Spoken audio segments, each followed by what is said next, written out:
Hello guys, in this video I'm going to show you how to allow the map rotation on the CMap application. But first of all, I just want to mention, please don't forget to subscribe to our channel, because at 100,000 subscribers we are going to show you our YouTube revenue statistics and growth strategy, how to make money online. So let's jump into it. First of all, open the application on your device.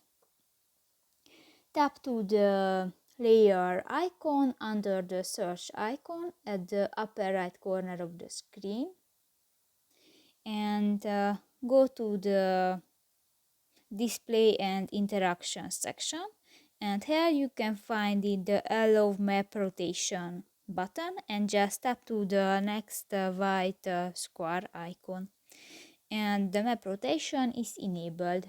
So that's pretty much it for this video guys. See you in the next one. Bye bye.